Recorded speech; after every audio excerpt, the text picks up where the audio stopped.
দাঁড়ান, শুনুন। যাচ্ছেন কোথায়? একটা ইতিহাস শুনে যান। দাঁড়ান, আজকে আপনাদের একটা ইতিহাস বলি। দেখুন তো এই ফুলটা চিনতে পারেন কিনা, গাছটি চিনতে পারেন কিনা। লোকাল ভাষায় আমরা ঢোল কমলি বলি। আর একটা ভাষা আছে, যদিও ভাষাটা অমার্জিত, তাই সেটা আর বললাম না। ঢোল কমলি নামে সমধিক পরিচিত। তবে ইতিহাস বলবো বলেছি না, এইটাই বাংলায় আসলো কোত্থেকে? ১৬শ শতাব্দীতে ফ্রান্সের এক রাজপরিবার কাশ্মীর শাসন করত।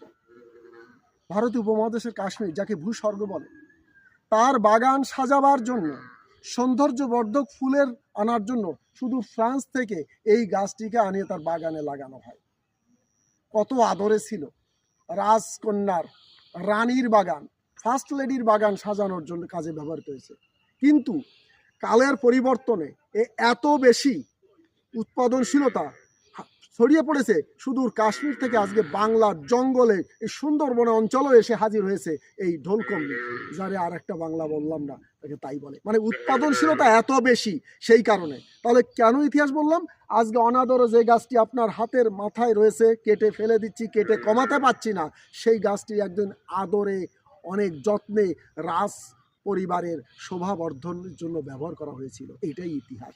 ভালো থাকবেন, সুস্থ থাকবেন।